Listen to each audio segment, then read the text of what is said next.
Hi there, welcome. Hello, I don't know how long I'm gonna be able to talk today because my voice is picking this afternoon to get super weak. But I'm excited to come in and chat with you about a topic that I find really interesting.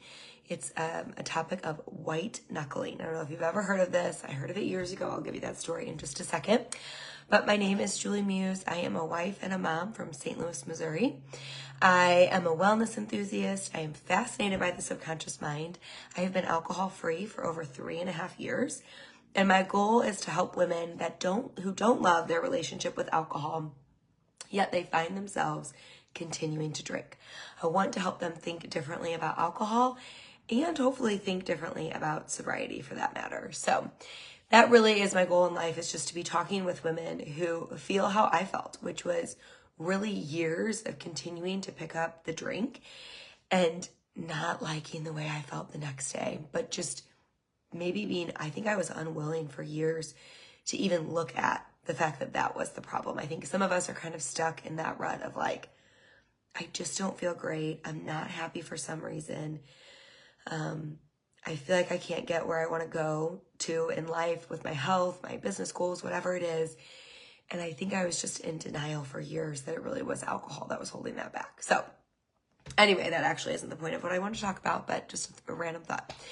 I want to talk about this whole term white knuckling. So I think I've shared in other videos that I have a lot of family members and people in my life that have struggled with alcoholism or have really thrived in recovery, or both actually for that matter. And I remember hearing years ago someone telling me a story about their family member who had been sober for decades. And they said, yeah, but she was always white knuckling it. And I remember being like, what does white knuckling mean? And she said, that's just like when someone's kind of like forcing it. It's like, imagine like you're gripping onto the steering wheel. You're trying to hold on. You're trying to keep control. You're trying to get where you're going. And you're just trying so hard and it's so tense that your knuckles turn white. That's white knuckling, right? So it's somebody who's basically living an alcohol-free or sober lifestyle on sheer willpower alone. And the signs of somebody who's white knuckling it would be like somebody who's feeling very stressed or tense, or maybe somebody who thinks of every day, like, I just have to get through today. I just have to get through today, right? That would be a sign that you're kind of white knuckling your way. Another sign might be that you're not building new habits. You're just kind of getting by. You're like that old person that was drinking. You're still that same person. You're just removing the alcohol. Instead of building on this new incredible platform where you have all this new time and new energy, you're still that old person, just remove the alcohol, right? Another one might be that you're either avoiding finding a support system, or maybe you're avoiding looking deeper into why you wanted to go alcohol-free or needed to sober up in the first place, right? So you're not really wanting to kind of get to that deeper layer in sobriety. So I remember hearing that story years ago. That was back when I was still drinking. And again, like, we all have these subconscious beliefs that we have around sobriety or alcohol-free living based on what our experiences were. But I always knew, like, oh, if I ever don't drink, I don't want to be white knuckling it, right? I want it to be a process that I'm enjoying. I want it to be for the benefit of me and those around me. So I certainly don't want to feel like every single day is like about survival, right? So looking back, I would say that I did 3 things that really helped me thrive in early sobriety and continue to thrive over 3.5 years in. And these were just kind of like these 3 things that were foundational for me. And the first was my I don't want to say secret, but my advice that I give to every single person, whether you're even ready to potentially even put down the drink or not, which is to be constantly consuming what we call quit lit, which stands for quit literature, okay? So it's books written around alcohol. And there are so many fascinating books right now that you could be reading. And I honestly read them for years before I even made the decision to quit drinking. And they were key because they were constantly reminding me of my why, right? They were getting me back to the benefit and the reason, the bright side of sobriety. They were helping me look kind of forward into the future and not be looking back.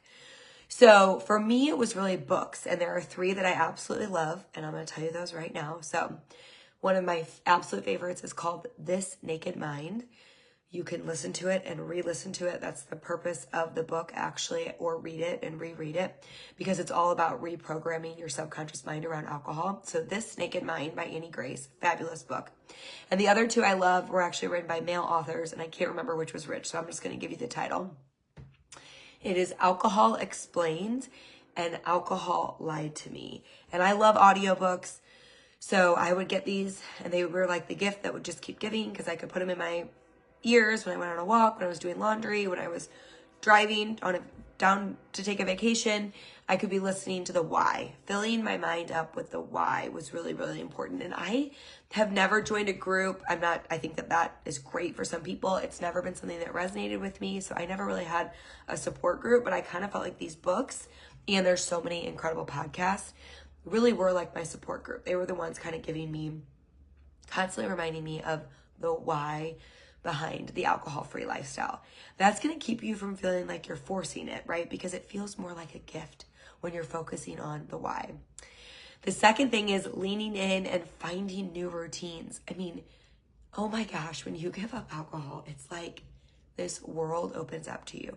You have so much time, you have more energy, you're brighter eyed, and you seriously kind of start to realize all the time that you used to give to alcohol, right? So I remember that first year I started baking, and now I really basically just do sourdough bread.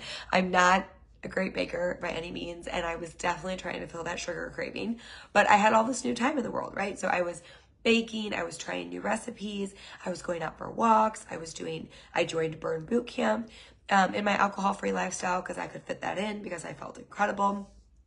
I just found new plans and routines that weren't always built around alcohol, because prior to me quitting alcohol, that was kind of the main, our social life was built around alcohol. And it's still around all the time, and that's great and fine. It doesn't bother me, but it's not the focus. I love now too building, things are around my kids and what my kids want to do. And that's fun for me because I love getting to see life through their eyes, right? So kind of making our weekend plans and our nighttime plans around more than just alcohol. I always made sure I had my treat, whether it was something sweet, a fun drink, maybe some exercise or something I was doing with a friend. I always made sure that I had that treat built in. And the final thing, and this is true about every single thing in life, whether it be alcohol or not, is I chose to focus on what I was getting and not what I was giving up, right? What we focus on grows. So if somebody is white knuckling it, I can absolutely promise you they are focusing on what they're missing out on. I can give you that list. You might be missing out on instantly connecting with people. That little treat that kind of makes you feel more, comfortable around people, especially new people, or right at the party, kind of easing that social anxiety that you might have. You're giving up 15 minutes of feeling really, really good, right? Maybe because you haven't changed that person, that lifestyle that used to be going on, right? You feel like you're kind of giving up that identity. I mean, there was the drinking Julie, that was an identity that I was happy to give up, but some people are still feeling very connected to, okay? Instead, what I focus on is all that I was gaining. So I focused on the really good night's sleep that I get just about every single night now. I focus on how incredible I feel in the morning. I mean, I didn't even realize how good we were supposed to feel when we woke up back when I was drinking. The sleep and how incredibly well rested you feel in the morning is so, so worth it. I would focus on the exercise that I was going to get in, or that delicious cup of coffee that I was going to have in the morning. I would focus on the great, fulfilling conversations I would have at the party, the ones that I was going to remember. I would focus on maybe that really nice, awesome dessert that I was going to get to enjoy.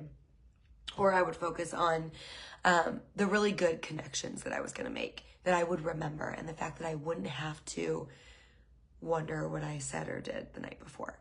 So I really think that is the key difference, and that actually applies to every single thing we do in life, right? Whether we're starting at a new school, starting a new business, trying to learn a new skill, working on giving up alcohol, starting a new eating plan, joining a new gym. Are we focusing on what we're gaining and what we're getting? Are we focusing on the good? Or are we focusing on the negative or what we're having to give up, right? So hopefully that will inspire and encourage you this weekend. If you are having an alcohol-free weekend, I wish you the best of luck. If you need any support, please reach out. I would love to chat with you one-on-one. If you yourself have given up alcohol and you have some tricks or tips to how you help yourself find joy in the alcohol-free journey and not feel like you're surviving your way through, please post them in the comments. And otherwise, I just appreciate that you guys have been watching these and supporting these and sending me messages. And I look forward to talking to you next Friday. Take care.